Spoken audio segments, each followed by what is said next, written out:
Hello, and welcome to The Mastering Show. My name is Ian Shepherd. I'm a mastering engineer, and I run the Production Advice website to help you get better results recording, mixing, and mastering your music.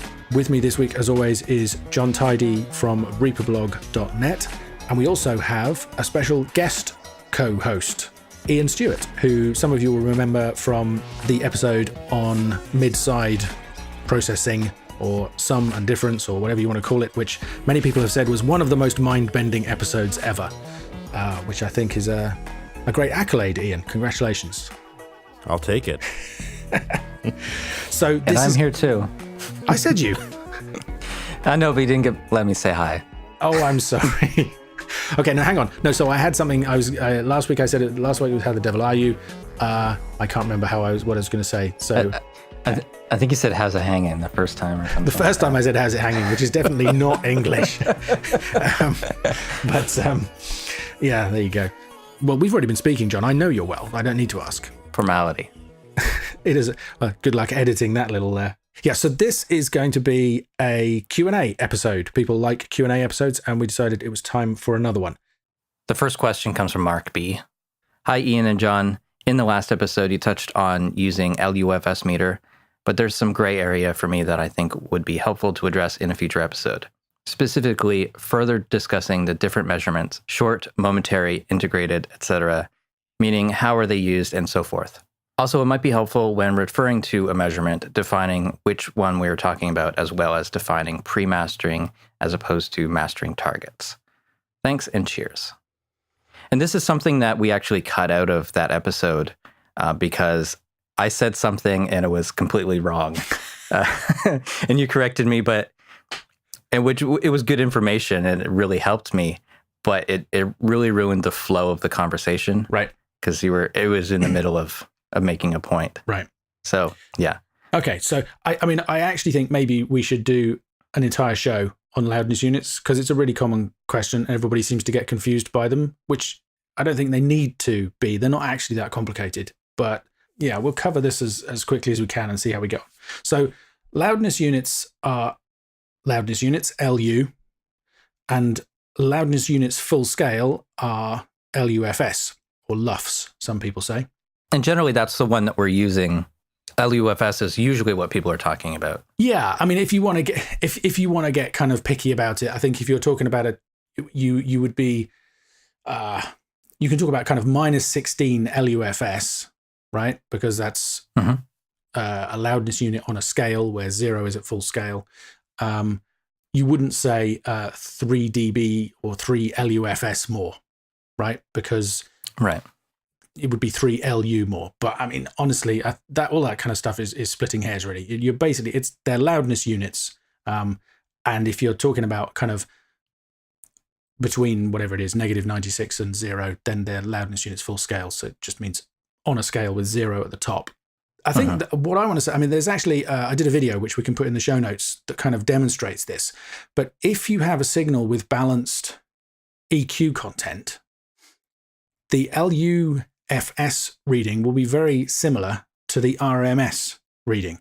So RMS stands for root mean square, and it's what everybody used to use to try and measure loudness before we had LUFS. Now, when you say that, you mean the short term LUFS. Okay, well, we're getting ahead of ourselves. I'll come back to that. There are 3 different ways. There are 3 different types of value, or there are 3 different time scales that you measure loudness units over, right? Which are the momentary, the short term, and the integrated loudness units. But we'll come back to that in a second. So just the point I wanted to make is, let's say you took a pink noise signal and it measured minus 12 RMS on your favorite meter. If you measure that in LUFS, it will be more or less minus 12 as well.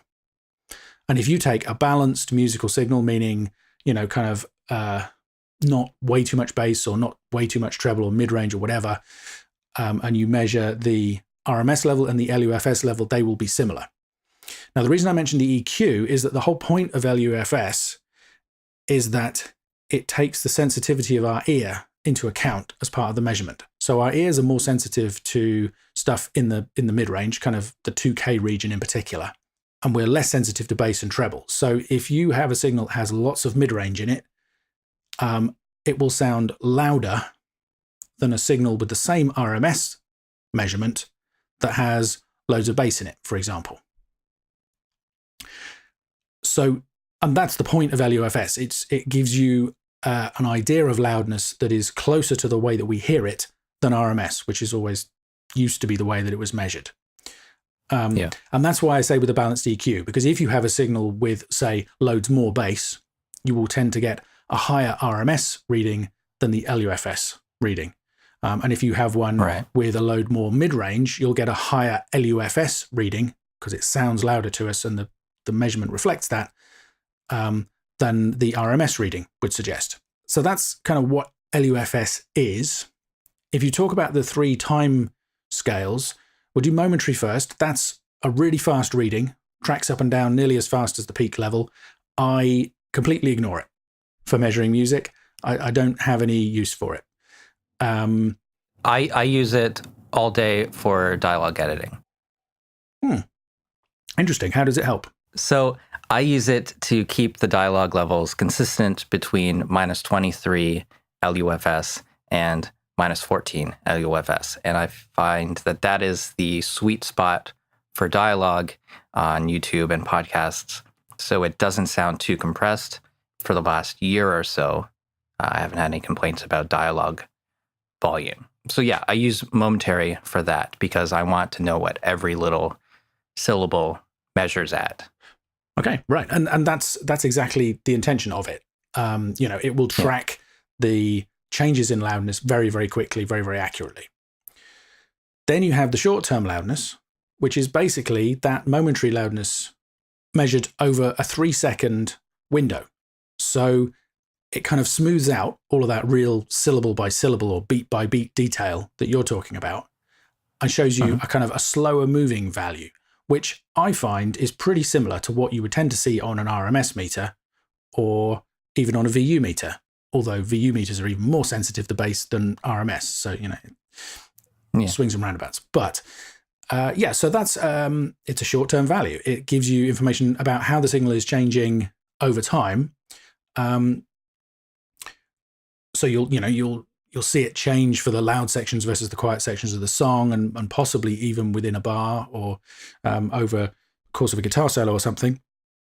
But it's not tracking every tiny little change. So in general, when you're mastering or even mixing, that's the one you want to use. That's the one. I mean, honestly, I don't actually. That's the one you reference most.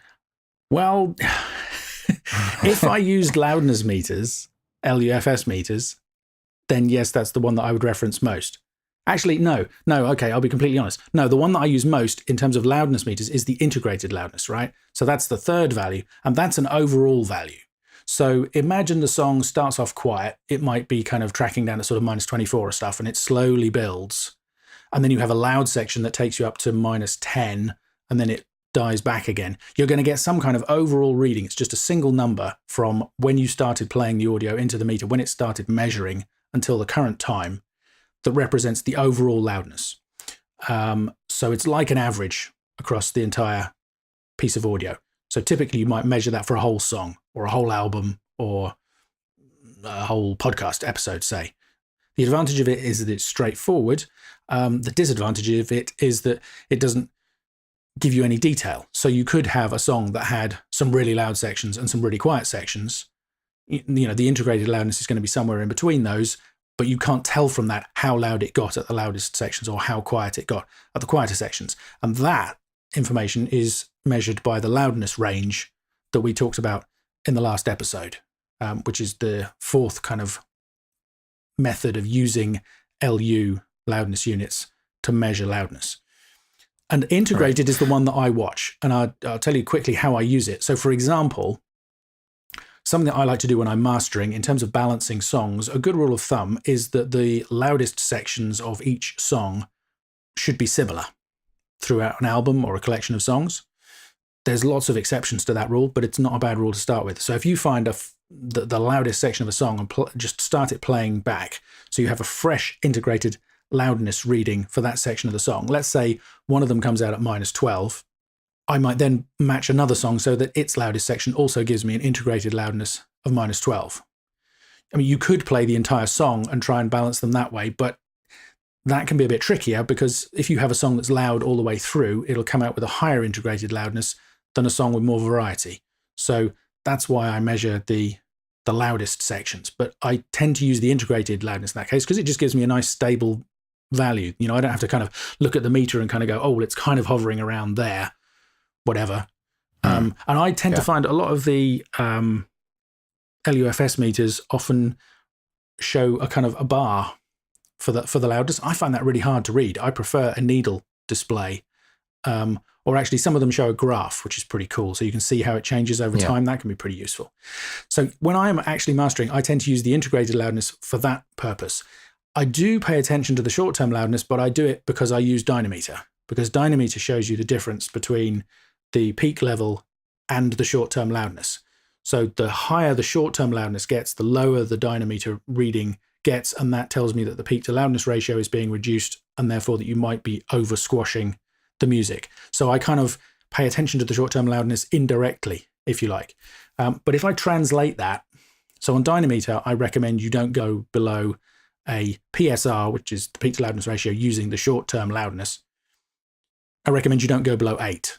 If you want to translate that to an LUFS meter and you're following my recommendation of not peaking above -1, then I would say at the loudest sections, don't let the short-term loudness get any higher than -9, right? Which is -9 LUFS. -9 LUFS, exactly, short-term. I mean, if you do what I suggested and just play the loud section, then the integrated loudness is going to be similar, right? If it's kind of consistently around -9 for that 5 or 10 second piece that you play, the short-term loudness and the integrated loudness are going to be similar. That's really interesting. I actually totally ignored integrated because I knew that it takes into consideration the entire content, but when I'm mastering or when I'm mixing, I'm constantly jumping around to different sections of the song or different songs. I'm soloing things. I might be making crazy boosts with the EQ to find problem frequencies, or I'm filtering out things and all this kind of stuff that would change the integrated value. Maybe for only a minute at a time, but it's going to mess up the reading. I'd have to restart it, and I'd have to run it through to get the number again. But just by doing the choruses, now I actually have a use for integrated. So thank you for that tip. No, you're welcome. I mean, part of the reason I use it that way is that that's just the way that the meter in Wavelab works. So whenever you start and stop the audio, it will reset the integrated loudness reading. So it basically only kind of maintains its current reading while you're in playback. If you have a meter where you have to keep resetting it, then that could be more annoying. You know, the problem you just described. But yeah, basically I would recommend get things set up so that you're interested in knowing how loud it is. Reset the meter, click play, let it play for 5, 10, 20 seconds and take a look at that integrated value. And that gives you an idea of the overall loudness at that point, which can be useful to compare. You could compare quiet sections as well. If you know, I just find that the loudest section is often a good rule of thumb. Just to summarize, I think when you're mixing, I think an integrated loudness of -18, -20 is probably a reasonable thing to shoot for. Short-term loudness values kind of less important, possibly because you're nowhere near pushing things up against the peak level, so you don't need to worry about the peak to loudness ratio. And I like momentary for dialogue editing, where you're concerned about consistent levels for the dialogue all the way through and balancing that with music and things like that. Yeah, section to section throughout the video, you want your dialogue to be consistent. When you have multiple people talking, you want it to be in the same range without just crushing everything. You want it to sound natural still. So I like momentary a lot for that. Yeah, I can see that would be useful. And I mean, in theory, I would imagine that if you played back a fairly long section of audio, you would find that your dialogue has a consistent integrated value throughout. And if it has... Well, after editing. Yeah, once you've mixed and edited it. Yeah, exactly. But like I say, that won't tell you about the extremes. So you would want to watch either the momentary or the short-term loudness in terms of if somebody might be shouting for a section and then talking really quietly for another section. And then the other guideline I would give you is for mastering. In terms of integrated, I think -14 is a great value for the majority of the music streaming services. It's actually pretty dynamic by most music standards. So if you want to push it up by a few dBs, personally, I think that's okay. There are other people who would argue with me, but that kind of ballpark. I think anything higher than -11 integrated probably means that the loudest sections are going to be overly squashed. And like I say, I would always say, don't allow the short term to go above -9 very often or for very long periods. Because again, that's probably going to be compromising the dynamics. Yeah. Did we answer everything he asked? And then some. Cool. I thought it was going to be 5 minutes. Nope, that's why I wanted to save it. But anyway, that's fine. That's good. And if it saves us doing a whole show on it, that's great. Yeah. The next question comes from James Fair. I like using the K meters, which uses the Bobcat's K system. And I'm wondering how that compares to LUFS. Actually, he'd like to know what -16 LUFS looks like on a K12 meter. This is why I've asked Ian to help us out with this question, because I know the basics of the K system, but I've never really dug into it and used it myself. So I don't kind of feel that qualified to dig into the details. So Ian, maybe you can start by just kind of giving people an idea of what the K system is and why they might want to use it. Sure. So the K system is a system and not just metering, in that it's the intent, Bobcat's intent is that it's metering and it's calibrated monitoring. So it's, there are plenty of people that use the metering and love that, but know nothing about the monitoring side of it. So the idea with the system is that 0 at whatever K scale you're at, whether it's K20, K14, or K12, that 0 mark, you will have your monitor gain calibrated so that it plays back. Bob's specification is a combined 86 dB from both monitors, so 83 dB from each monitor. Really, you could set it to whatever is comfortable for you in your room, but usually kind of in that range is about right. Really, the idea was to try and bring kind of some standard to the music industry in the same way that it has been in the film industry for years. So that's really kind of where the K system comes from. So you're saying if you were going to switch between, say, K12 and K20, you would not only change the metering scale, you would also then adjust the monitoring level. So that 0 was the same loudness. So it's kind of like me way back in the beginning saying that I always have one mastering level, right? And exactly. So you have different monitor gain settings for each meter setting. Effectively, really what you're doing is you're changing the amount of headroom that you have to work with. At K20, you have 20 dB of headroom over 0. At K12, you have 12 dB of headroom over 0 in the digital side of things. And then you compensate your monitor gain accordingly. And part of the whole idea, really, which is kind of neat if you really start working with it, is that you can set your monitor to K20 and you don't even need to look at a meter. Your ears are going to kind of tell you where the sweet spot is in terms of loudness, because if you work at that every day, you're just going to know what, about 86 dB in your room sounds like for kind of the loud portions. And you can start mixing without even looking at the meters, and you don't have to worry about clipping, and it just it takes a lot of that out of the equation. But yeah, effectively, you're kind of changing the amount of headroom you have over 0. Okay, so you might, for example, mix at K20, where you've got 20 dBs of headroom above your 0 position, which suits a mix environment where things are typically more dynamic. And then you might choose to master at K12, where you've only got 12 dBs of headroom.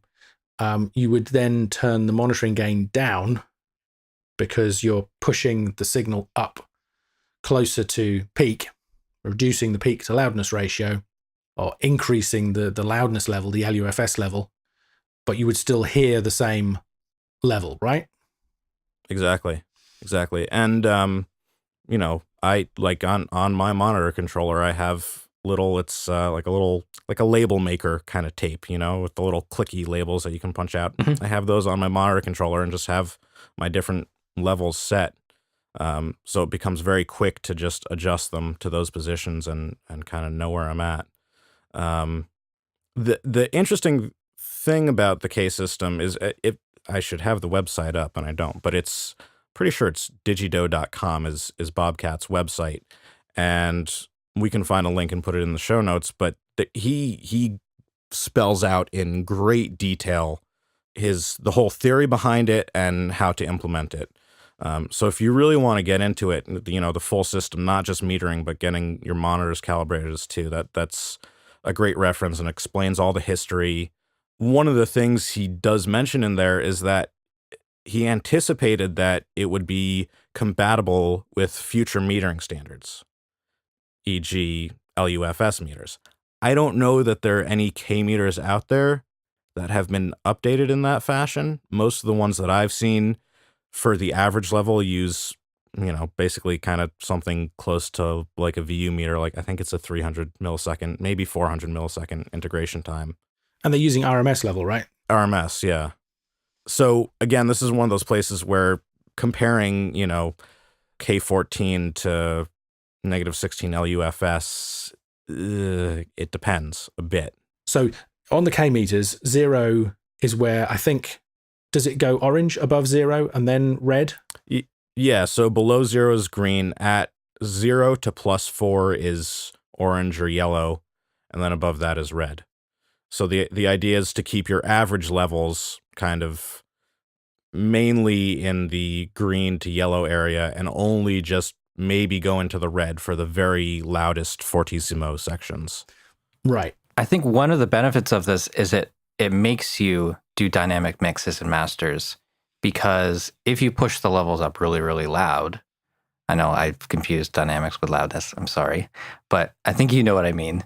If something is above 0 on the K meter, it's going to be extremely loud in your room because 0 is 86 decibels. And that's already much louder than I usually mix and master at. Yeah. So that's a very good point. And also just the visual feedback of the meters. I was going to say that because I probably wouldn't have the mix levels that loud, certainly not for a K20. But even if they're a bit quieter so that it's not kind of uncomfortable to listen to, if the meter is, if you've got 4 dBs worth of orange showing and then it goes red, that's a good visual indicator to me that the level's getting too high. And I think if you think about the numbers, K20, if you put in kind of pink noise at 0 in a K20 system, it's going to be hovering around -20 RMS. And pink noise, the RMS and the LUFS loudness levels are going to be pretty similar because that's a balanced signal across the frequency range in terms of the power. So in terms of James's actual question of how do -16 and K12 relate, for what it's worth, I've generally found, and I mix at K20. That's just, if I'm mixing and not mastering, that's kind of where I'm at. I've found that usually those mixes are, if I do an integrated measurement, they're around -20 to -22. And that's even peaking +4 dBs, or do you peak around 0? No, I'll some louder sections I'll peak at +3 or +4. Oh, okay, that's interesting. Yeah, it's usually pretty close. So I wouldn't be surprised if a mix or a master at K14 were pretty close to -16 LUFS integrated. Okay, now that's helpful. I mean, I've noticed when I've been doing it that the short-term loudness and the level on the K meter seem to correspond fairly closely. So if I set, say, K12 and it's peaking a couple of dBs above, the short-term loudness to me seems to be pushing up towards -10.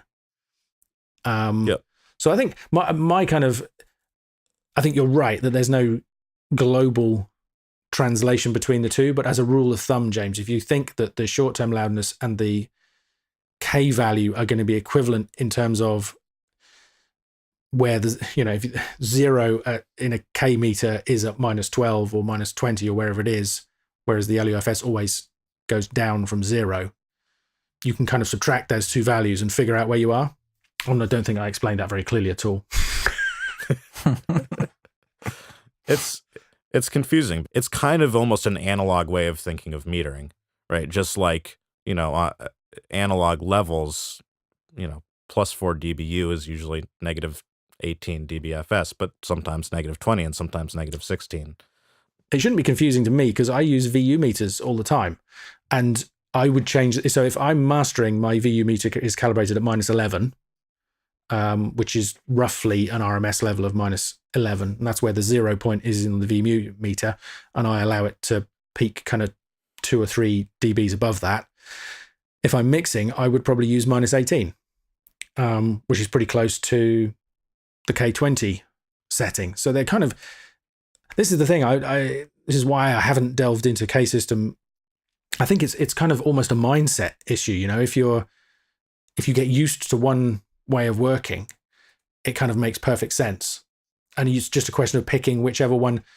Whereas I used to use the TT meter and now I use dynameter to judge, kind of my dynamics and the peak to loudness of what I'm working on. And that feels much more intuitive to me than the K system. But they're basically showing you the same kind of information, just looking at it from different angles, if you like. Yeah. Very, very much. Okay, so John, you how did we do? I feel there's the like that episode. was quite confusing. That was quite confusing and went for about half an hour longer than I expected. Okay, so James, I hope that helped. If not, let us know and we'll do a follow-up and see what happens. Thank you very much, Ian. I absolutely couldn't have tackled that myself because you heard me getting confused even as I was talking about it there. So thanks for your help. Appreciate it. My pleasure. I'm going to go back to mixing at K20. Enjoy. See ya. Next question comes from Riley Weller. What are the pros and cons of using low cut and high cut filters while mastering? Okay, now you didn't understand this question, right? Oh, yeah, you understood the words, but you were like, why would anybody do that? Yeah, or not do that. Like, do what it needs. Well, yeah, okay. So that's the kind of the ideal answer. But I think what he's asking about is I have seen some recommendations out there saying, always put in, say, a low cut filter at 20 hertz and a high cut filter at 18 kilohertz or something. And the thinking behind that, there's two different types of thinking. One is that nobody can hear down below 20 hertz anyway. So any energy you've got there is just effectively wasting, I want to say bandwidth. I don't mean bandwidth, but just it's energy, if you like. It affects your headroom. Yeah, it affects and you might have a compressor that reacts to it. And what's the point in having a compressor react to a sound that you can't hear? That kind of stuff. And I kind of agree with that, but my personal feeling is if there's something down there and it's causing you a problem, absolutely filter it out. If there isn't, don't bother putting another filter in, because every filter you put in will have some kind of effect. It'll either mess with the phase if it's a minimum phase filter, or if it's a linear phase filter, then it will cause pre-ringing or post-ringing, depending on how it works. So don't use it if you don't have to, like you say. And then the high cut filter, the idea is, I think, to prevent aliasing problems.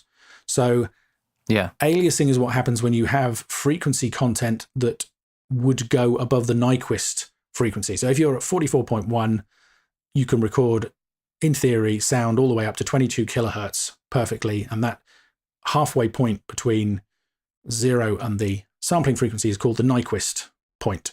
And if you go above that, let's say you had some sound at 26 kilohertz, if you don't filter that out before it's recorded digitally, what actually happens for complicated mathematical reasons is that it effectively gets folded back down. And you end up hearing sounds at 22 minus 26 minus 22, 24, 18 kilohertz, or even lower. So you start hearing stuff going on lower down the frequency spectrum, and it can be really ugly. I mean, part of the kind of the classic crunchy sound of old 8-bit samplers that people kind of have nostalgia for is pretty extreme aliasing, because those 8-bit chips that they used to use also run at, kind of 8 kilohertz or something. So you would get extreme aliasing because nobody bothered to filter the sounds. And And anything that has harmonics that is not filtered out correctly ends up going back into the audible range. So 18,000 is not a problem, but it's more likely to be in the maybe 5,000 range. Yeah, I mean, you could take something like a muted trumpet that actually has frequency content that goes way up, kind of 30 kilohertz and up. If you try recording that at 44.1, you've got 10 kilohertz worth of stuff over the Nyquist frequency. So that could be causing artifacts all the way down into the upper mid-range and would sound really quite ugly. Analog to digital converter has an anti-aliasing filter in it, so that should take care of it. Exactly. This is where it gets complicated, and this is where the advice might be good. So, I mean, you're absolutely right. Any sound that has been recorded by a decent A to D converter will have had all of the high frequency content that would have gone over the Nyquist frequency filtered out. So you're going to get a lovely, clean signal. So you shouldn't have any problems with aliasing there. Let's say you recorded a guitar and you put it through an amp simulator plugin. That works by generating all kinds of extra harmonic content. And depending on the plugin, it might well generate content that is higher than the original sampling frequency. And there's also oversampling, which kind of I'll get to that. Doubles or triples it. That's even. Well, the thing is, it's complicated. It is complicated. If you have a plugin that doesn't use oversampling, then you could get severe aliasing. Or if you have a plugin that doesn't use anti-aliasing filtering correctly, you could get severe aliasing. So that's why people often suggest running plugins with oversampling switched on, or even running your entire session at a higher sample rate, and then downsampling it afterwards, because there should be filtering included in the downsampling process to avoid all of these problems. I think, and this is where we kind of get back to the question, why should you use low and high cut filtering? I mean, you should use low cut filtering if you've got bass energy that you don't want to remove, and you should use high cut filtering if you're hearing aliasing distortion for some reason. But if those things are not happening, then you shouldn't need to do it, and neither of them should happen. You know, if you have a well-recorded signal, it shouldn't have excess energy kicking around at 20 hertz, and it should have been anti-aliased well beforehand, and your plugin should have either anti-alias filtered it correctly, or it should have oversampled it, or it should have otherwise dealt with it. So you can do both of those things, but I think the idea of just always putting those filters in absolutely doesn't make sense. So I completely disagree with that advice to kind of do that as a matter of course. I mean, the right answer to any good question about audio is it depends, and the same applies to these. Should I use high and low cut filterings? It depends. So that wasn't nearly as quick as we hoped it was going to be. Quick, next question. Rollander 2009 asks, before mastering, do you prefer 24-bit with dither or 32-bit float files? This one really is easy. I don't care. They're both absolutely fine, provided the 24-bit one is dithered. I mean, can you hear the problems of truncation distortion in a 24-bit file if it's not dithered? Maybe not, but I would still prefer that you dither it, because then I know that everything's good. We're not going to have another dither conversation. Next question. Don Bernhard writes in, good reminder about reference tracks. Made me think. I own the Perception plugin. Love it. I use it for comparing before and after compression and such on a single channel in a mix. I've never used it for level matching a reference track with my entire mix. Can it be used for that? If so, is there a specific technique or trick to it? Thanks for a great show. So, yes, Don, I think there's kind of two. I mean, the first thing to say is Perception in its current version is not optimized for mixing. It was designed for mastering, and that's how it works best. But you can use it on the stereo output bus of a mix session. And if you want to use it with reference tracks, you can absolutely do that.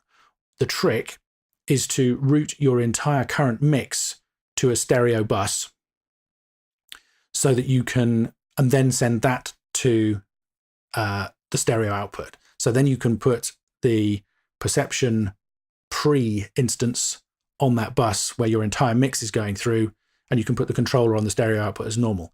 Then what you can do is you can drop other Perception source instances onto your reference tracks or onto the tracks where your reference tracks are. And it will that. So basically what happens is Perception will measure your entire mix running through this submix bus, if you like, and then it will measure the other reference tracks separately, and you can balance all of them and use them to compare. The other way that people would like to use Perception that doesn't work so well at the moment is on an individual track within a mix, like say on the vocal within a mix or on the bass guitar or whatever it might be. Current version doesn't work that, but I do have a beta version on my machine now that does do that.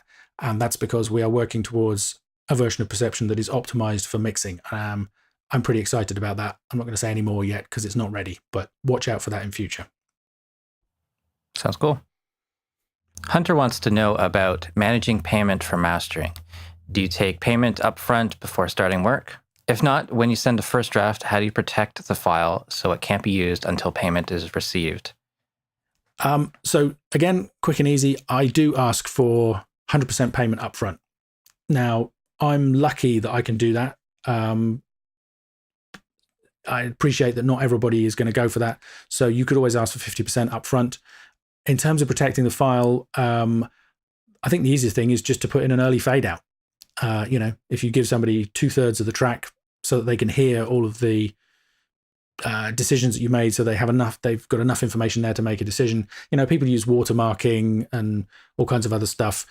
I think it's just easier to do a fade out. It's a bit more of a pain because every so often you forget to remove the fade out when you send the final file, or those kind of things go wrong. But It's simple and it works. So that's what I do. How about you? If it's going to be a longer project, I ask for 50% upfront, just because I know that it might take me a couple days to do the project. Or if it's a single song, I just get payment at the end after my first draft. And I rarely watermark files, but I have in the past. There's a Reaper plugin for that called Audio Defender. There's a Reaper plugin for everything. Oh yeah, and I do send MP3s just as reference for them.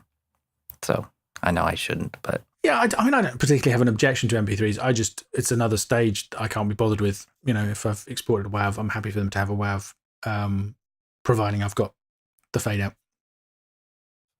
If they have payment up front, then I'm happy to do full resolution files. I think I should say that I've never been, what's the word? Not defrauded, but I've never had anybody deliberately not pay me. There's one particular project that was the turning point after which I always asked for payment up front, where it took 8 months for me to get paid for the job. But that was an honest case of financial hardship. It wasn't somebody trying to pull a fast one. I now ask for payment up front. I did used to put in fade outs, but it's a kind of an insurance policy rather than, mind you, I think that depends. I'm lucky I have very nice clients. Question from Shine Paradise. Wondering what software you recommend for creating DDP files. Okay, again, nice easy one. I use Wavelab. It has all the DDP stuff built into it, and I can use it for all the mastering processing as well. So I like it because I can have the entire project laid out. I can preview all of the gaps. I can do crossfades. I can do track IDs. I've got really detailed control of the track IDs and the crossfades and everything. And then at the end of the day, I just hit export and I get a DDP image. So it's perfect. But it's pretty expensive. I use the Hoffa standalone DDP CD creator. It's so fast to use. I already have CD ready files that I bring in. So 16-bit 44.1. I just drop them in with my default gap size set to 0.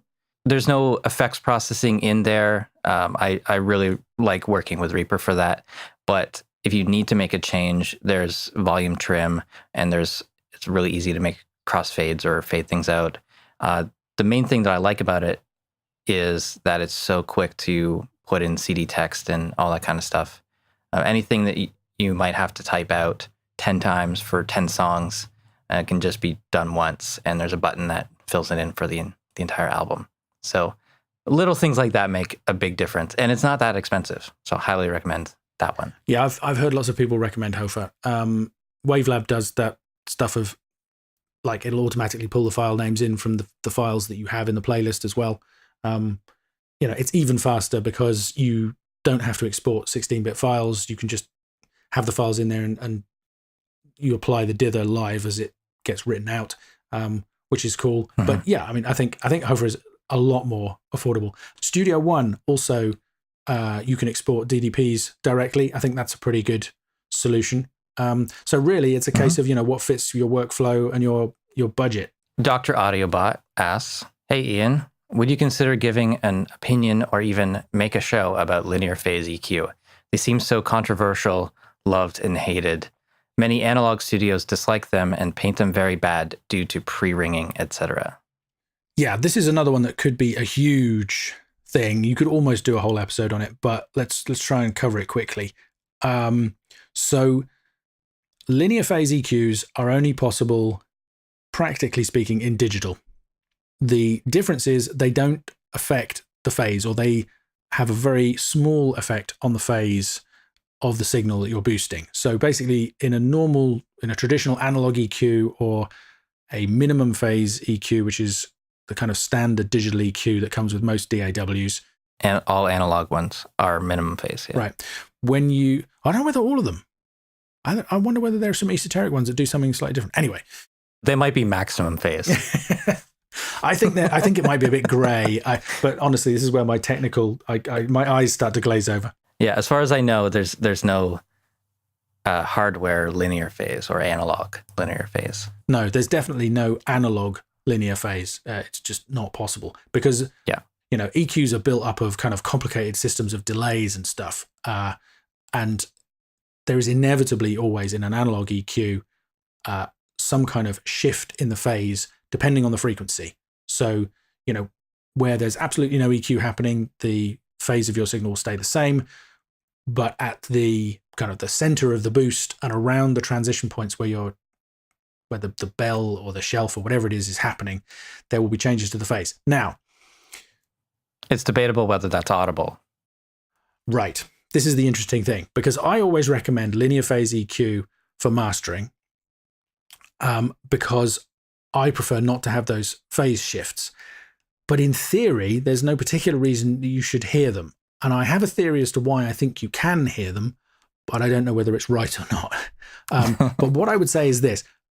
Having kind of had my feeling that linear phase is better brought into question, I've done some tests and I have done blind A/B comparisons between the same EQ cut with a linear phase cut or boost, whatever, the same EQ change with a linear phase versus a minimum phase EQ, and I can hear the difference. So my theory about why I can hear the difference is that it basically applies to fairly narrow EQ cuts. And the point about that is that the phase changes more quickly for a narrower notch, say.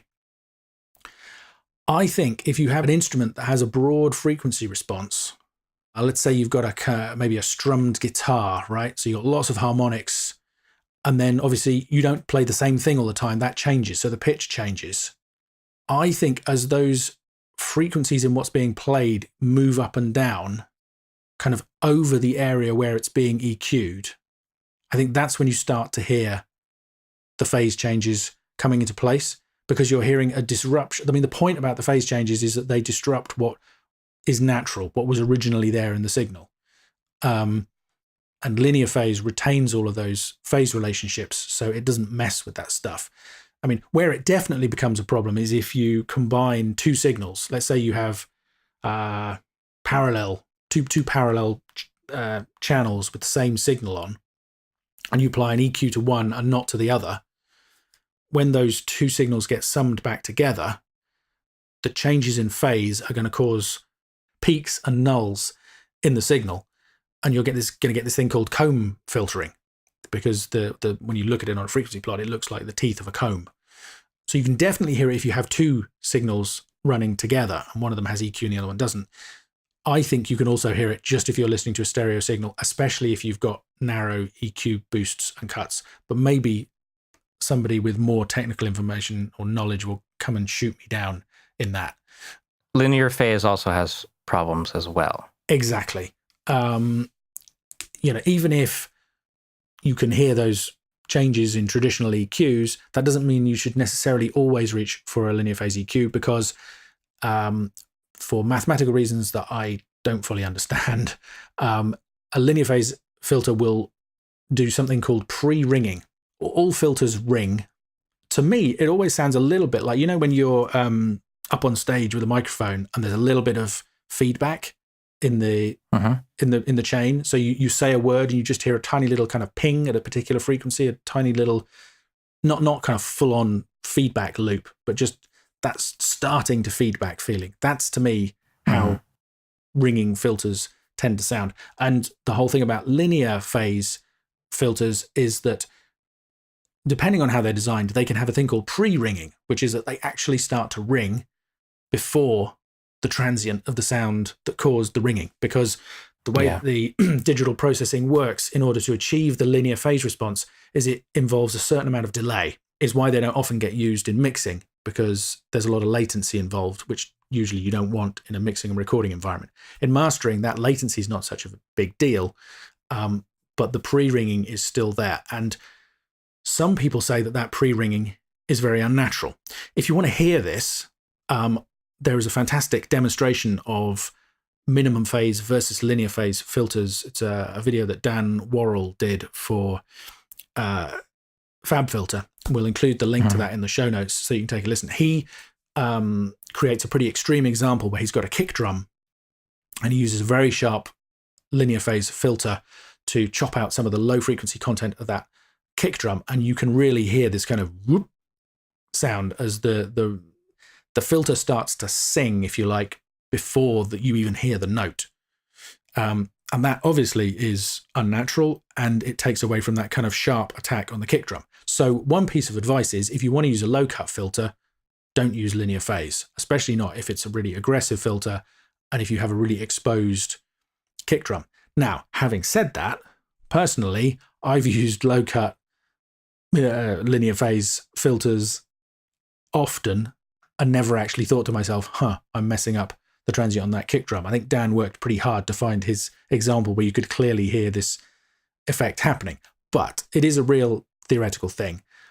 There's another factor, which is that, analog EQs cause these phase changes. Analog is, I'm going to say, it's quite a natural sounding thing. It's based on the electronics of the real world.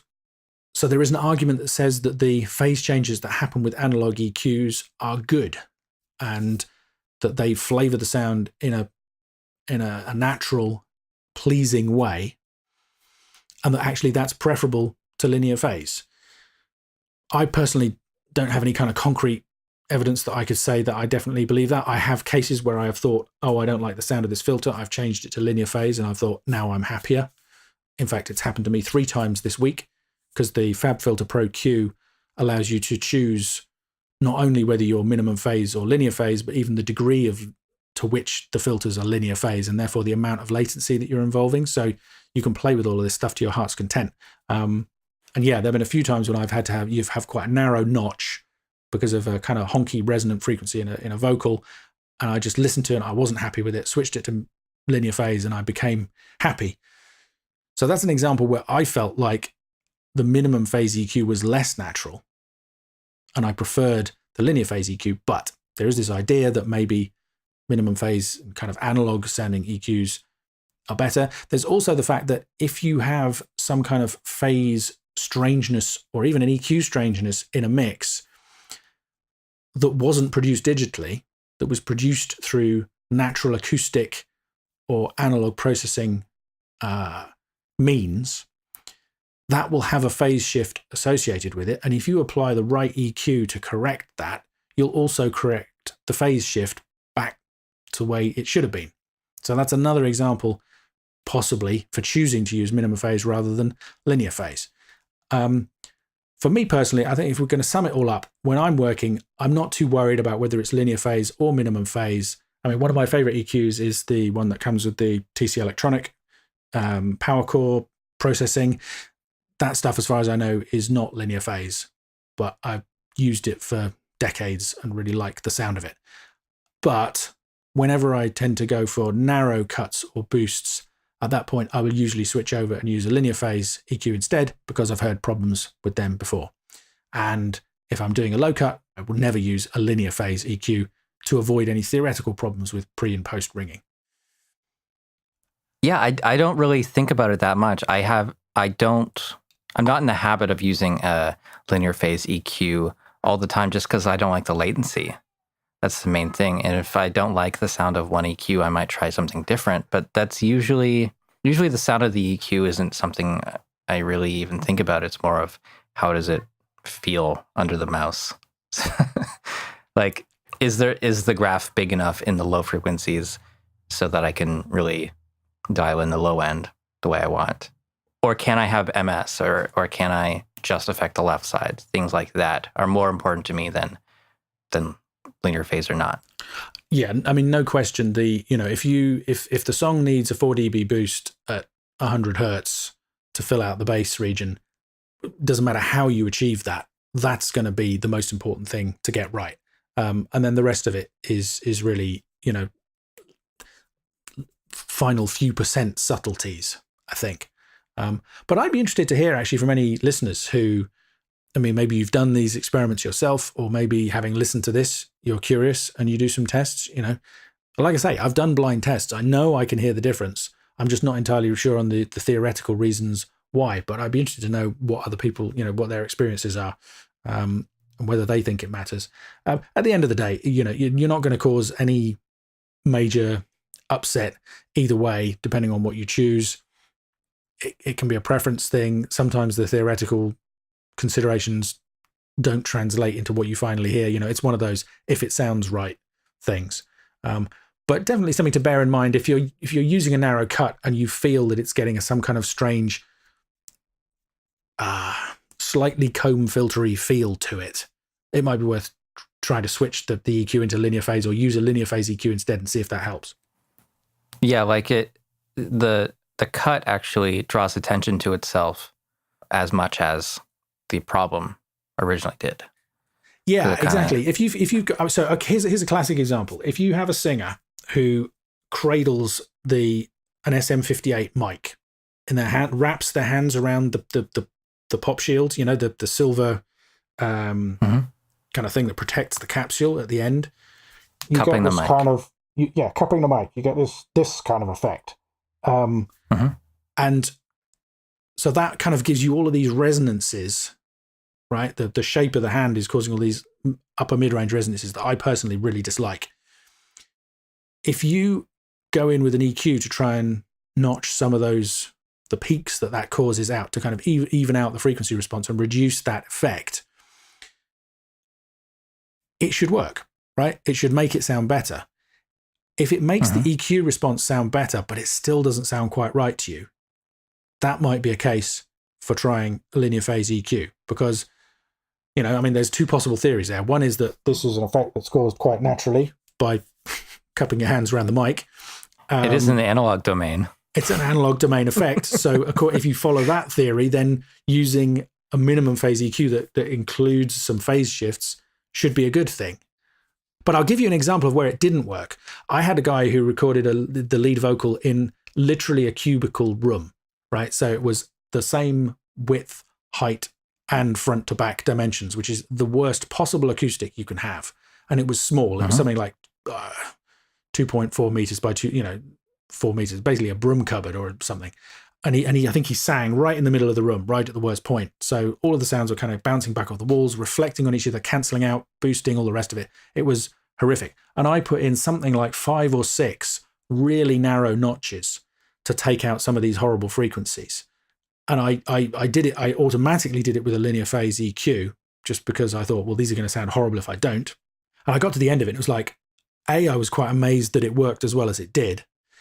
But B, it suddenly occurred to me to do a quick test. So I did a quick switch the EQ over to kind of normal mode, minimum phase mode.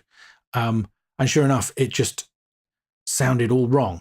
It sounded better in terms of the EQ response, but wrong in all kinds of other ways, which again, I think I put that down to the phase changes. Yeah. It is weird to think of a signal being out of phase in certain frequencies, right? Exactly. I mean, there's lots of evidence that our ears are not that sensitive to absolute phase. That's not to say they're completely insensitive, but it's definitely a small subtle effect. But this is what I think about, the point about notches and sharp boosts in the signal is that those changes happen very rapidly. And that I don't think does happen very often in the real world. Again, I don't have the kind of the theory to back that up, but my instinct is, so, I mean, another kind of rule of thumb is if you're nice, broad, gentle EQ boosts, you're probably fine with pretty much any kind of EQ. But, the sharper the change gets, the more attention you need to pay to this kind of stuff, I think. I would agree with that. Cool. So there you go. I think that's our last question. I think there's plenty of stuff there for people to dig into. Thank you very much. Stuff for us to cut out. Yeah, lots of editing for John to do. And thank you, John, for helping collate the questions from YouTube in this case. And some more from the website as well. Yep, absolutely. And everybody listening, please keep your questions coming. We can't promise to answer all of them, but I really like getting questions. It gives us ideas for future shows. It tells us where the information we're needing to give you maybe needs to be improved or whatever. And it's just great to know that people are listening. So yeah, thanks, John, for helping me out as always. My pleasure. And thanks to Ian from earlier on in the show, the other Ian. We still need to do a show where we have Ian Stewart and Ian Kerr from Meter Plugs as a guest. So there's 3 Ians and nobody will know who the hell we're talking to. But anyway, thanks to Kaylee Law for the music, as always. Please head over to reaperblog.net to see what John is up to. Check out productionadvice.co.uk, where I put all of my videos and blog posts. Please head over to iTunes to leave us a rating or review if you enjoyed the show, and please tell your friends. And thanks for listening.